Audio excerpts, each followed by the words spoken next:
Itu dulu ada cerita ulama besar di Lasem namanya Mbah Kiai Maksum Lasem. Mbah Kiai Maksum Lasem itu termasuk gurunya ayah saya. Kula mboten menangi, romo kula ingkang menangi. Bahkan ayah saya itu mondok di Lasem membawa ibu saya. Ibu saya itu cerita, aku ini dhisik duwe anak awakmu le umur 2 tahun, aku dijak mondok karo abahmu. Ini orang-orang dulu luar biasa. Mondok nggawa anak nggawa bojo. Pira? Sanggup jenengan? Mondok niku beto anak beto bojo.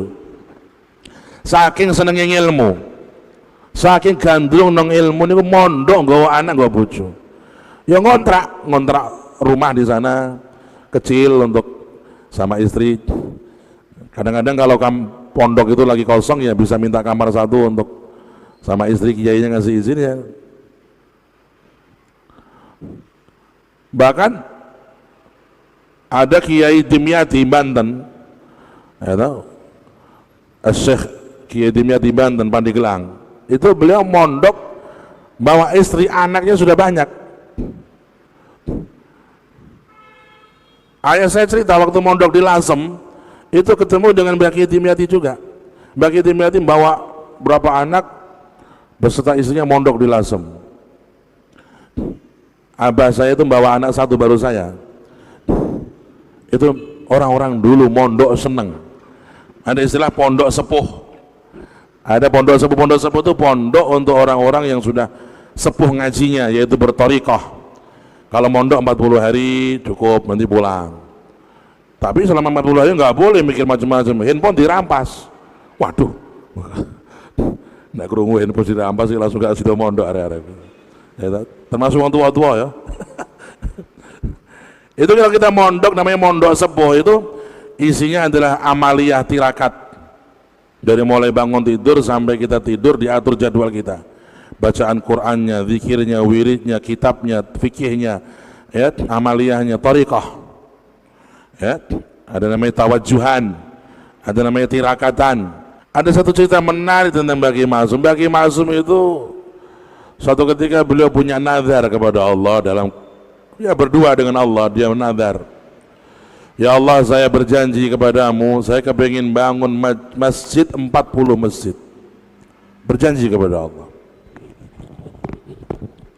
berikan kemudahan ya Rabb, berikan rezeki ya Rabb. Donga.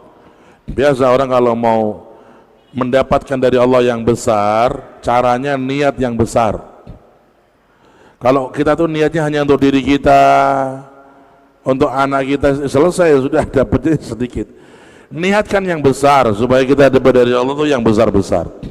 Karena Allah itu memberikan kepada seorang hamba rizki sesuai cita-citanya dan semangatnya. Kalau cita-citamu itu tinggi, besar dan luas, Allah memberimu karunia yang luas. Kalau kita jujur niat, kemudian kita nangis setiap malam minta sama Allah, ya Rabb, aku miskin, Engkau maha kaya. Aku lemah, Engkau maha kuat.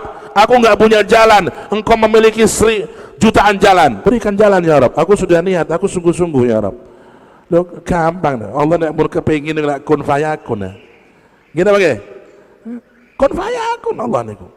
Maka niat itu niat yang besar, cita-cita yang besar, memberikan manfaat bagi umat. Dari niat Hadratus Syekh Mbah Maksum, ya Rabb, aku kepingin bangun masjid 40 masjid sebelum meninggal dunia. Berjanji kepada Allah, dan setelah janji dilaksanakan. Lagi sing angel nih. Kadang-kadang janji tok wis dikai duit, tinggal sing liyane, wah, enggak sesuai janji. Seperti firman Allah ketika menceritakan orang yang berjanji, minhum man ahadallaha la in atana. Ada orang itu kata Allah, dia berjanji kepada Allah, kalau kami diberi oleh Allah keberuntungan, kami diberi oleh Allah kesenangan dan kemenangan, maka kami akan sedekah, kami akan bangun masjid, kami akan bantu pesantren, kami akan bantu perjuangan ulama. Setelah dapat proyek, ya tak, kabul ila, kesenangannya kaburan kabirat, dia kabur kepada syahwatnya dengan kabur yang besar. Udah nggak ada muncul lagi. Pak Kiai, kami ini ditinggal bapak ibu, kami mau jual rumah nilainya 10 miliar, nanti kalau laku insya Allah minimal 500 juta untuk pesantren. Kiai ini tunggu, laku nih, saya tanda datang, ojo 500 kakean disudo aja separuh, 250 cek kakean ya toh. Wis to, kiai ini kan hati ini kan pemaaf. Wis 50 wae ra apa-apa. Itu manusia begitu. Manusia begitu. Kalau janji sama Allah suka dibikin dolanan, akhirnya Allah nggak mau terima janji lagi sama dia. Ya, iki wong sing biasanya ingkar janji iki. Orang kalau sudah janji sama Allah laksanakan. Mbah Maksum ini. Mbah Maksum ketika janji dilaksanakan, setiap dapat duit ditabung, bukan untuk apa-apa, bangun masjid di desa-desa pedalaman, di Lasem, di Rembang sana, bukan di kota-kota. Orang kalau bangun di masjid di kota ya semangat, dong kelihatan makrong-makrong. Sembangun sopo, oh Haji Fulan, wah seneng. Kemudian saya kadang-kadang ngomongin ya bangun masjid, kudu dikei jenenge disebut ngono. Haji Fulan telah membantu sekian, wah. Ya apa-apa, yang penting hati ini kejogo ikhlas. Tapi kalau ada orang yang mau benar-benar di sisi Allah punya nilai ikhlas, coba di antara kita kalau ditawarkan, mau nggak bangun masjid 100 juta saja tapi di Papua, mau nggak bangun masjid 100 juta saja jadi masjid 10 kali 7 ya, di pedalaman Kalimantan, di tempat-tempat kampung Dayak banyak Pak, saudara-saudara kita di sana belum punya masjid, di Papua, di Ambon. Udah ketebihan Pak Kiai lah makanya peresmiannya kalau betul hadir gue makin. Wah, terus lillahi ta'ala ya sudah. Justru kalau orang itu mau belajar ikhlas cari yang gitu-gitu tuh, yang kita sudah nggak ngelihat lagi, orang sana nggak akan tahu siapa yang bangun. Khalas lillahi ta'ala, bangun masjid. Nggak perlu yang kalau di Jawa itu musim mewah-mewah di Jawa itu. Di pedalaman-pedalaman Kalimantan Barat, kalau nanti mereka Pak, gitu. Itu cari masjid yang mungkin hanya 7 kali 8 yang sederhana aja susah.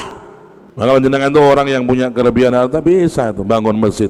Saya pengen bangun masjid 40, berikan ke sana, ke Ambon, ke Papua, ke NTT ya.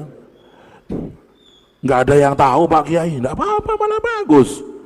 Itu malah yang paling bersih. Amal itu ada kaidah, amal setiap amal yang di bumi semakin tersimpan, maka di langit semakin terkenal. Ambil kaidah. Setiap amal yang di bumi dia semakin tersimpan, gak ada yang tahu, maka di sisi Allah di hadapan malaikat dia sangat terkenal, viral di langit. Kebalikannya, amal itu kalau sudah viral di bumi, dikenal di bumi, belum tentu dia sampai ke langit, belum tentu dia sampai di hadapan Allah. Bangun masjid di desa-desa itu ya, saniki nek Jawa niku desa-desa masjid itu saya. Tapi sing kula mikir kan daerah-daerah NTT, daerah Papua, Kalimantan pedalaman, daerah suku-suku Dayak, dan sekarang banyak pedalaman-pedalaman Kalimantan masuk Islam Pak. Nah, begitu. Mbah Kiai Maksum janji kepada Allah kepengen bangun masjid 40 masjid. Setiap dapat rezeki disimpan, ditabung, sudah cukup, bangun masjid. Zaman ini bangun masjid ngangge kayu. Nah, sekarang pakai tembok, ya sesuai zamannya lah. Walhasil 1, 2, 3 sampai 39 masjid sudah selesai. Tinggal 1 masjid. Ketika selesai 39 masjid, tinggal 1 masjid, Mbah Kiai Maksum jatuh sakit. Mulai sakit-sakitan. Akhirnya beliau segera mengumpulkan harta yang ada, dipaksa-paksa pokoknya, dan diselesaikan di masjid yang terakhir yang 40 nih. Takut keduluan wafat sebelum selesai 40 masjid. Dibangun masjid yang ke-40 hanya 50%. Sudah 50%, 60%. Malam-malam Mbah Maksum lagi zikir, sedang ibadah, ketamun-tamun putih bersinar. Assalamualaikum Kiai. Salam sinten? Kula Israel. Masya Allah. Orang-orang yang tadi, ya, mereka bisa bertemu malaikat-malaikat Allah, bisa merasakan kehadiran para malaikat Allah. Apa kuncinya? Istiqomah. Innal ladzina qalu rabbuna Allah tsumma istaqamu tatanazzalu alaihimul malaikah. Malaikat turun kepada siapa? Kepada orang yang istiqomah. Turun bawa apa? Bawa berita gembira. Bawa berita gembira. Tatanazzalu alaihimul malaikatu alla takhafu. Jangan khawatir. Jangan takut. Wala tahzanu. Jangan sedih. Wa abshiru bil jannati allati kuntum tu'adun. Malaikat Israel, ahlan wa sahlan, Masya Allah. Pripun niki malaikat Israel? Nggih, kula sowan biasa melaksanakan tugas. Oh, mun wacahe ta? Mun wancine niki, mun wayahe. Nggih niki mun wayahe. Malaikat iku nek karo kiai-kiai sing ngono kuwi ya halus, model-model sing kakean tingkat dibedol langsung. Mun wayahe niki Pak Yai. Ngeten malaikat, kula niki mboten kok nolak takdir, tapi kula niki mengadakan apa namanya negosiasi. Maksudnya pripun? Kula niki kan mun nazar teng Gusti Allah bangun masjid 40 masjid. Saya sudah nazar kepada Allah bangun 40 masjid. 39 masjid sudah selesai. Ini masjid yang ke-40 sudah 60%. Karek sithik tok. Sakit mundur mboten? Sakit mundur mboten? Ya nek wong sing saleh ya itu ana carane, duwe ilmu. Nek sing model tingkahe pola-pola aneh-aneh dibedol langsung. Njaluk untuk kaploki sisan gitu. Lho jenengan kok nyuwun mundur niku pripun? Gusti Allah mendawuh la yastakhiruna sa'atan wa la yastaqdimun. Enggak bisa maju, enggak bisa mundur. Loh, ya bener kayak bisa maju, kayak bisa mundur kan sing ngerti Gusti Allah. Sampai ngerti? Betul ngertos, malaikatnya malah takoni. Kula niku pelaksana tugas. Diken njabul sakniki nggih siap, kan mundur nggih siap. Lah kan iso mundur ta? Ya nek Gusti Allah merintah kula nggih kula mundur. Ya wis sampeyan mulai aku tak ndonga sik. Malaikat ikan ngentosi Mbah Maksum sujud ndonga nuwangis teng Allah. Ya Allah nuwangis, mohon nangisi ulama niku teng Gusti Allah. Subhanallah, dapat jawaban Pak. Dapat bisyarah dari Allah bahwa Allah akan memberikan kesempatan kepada beliau, umurnya diperpanjang oleh Allah sampai selesainya masjid yang ke-40 sesuai nadar beliau. Nah, ini kelas top gitu. Kelas top. Turun jalui masjid Lampung, jalui kan proyeknya bin Barsi. Kita gak kabul nak proyeknya. Akhirnya malaikat Israel gak jadi, malam itu balik beliau.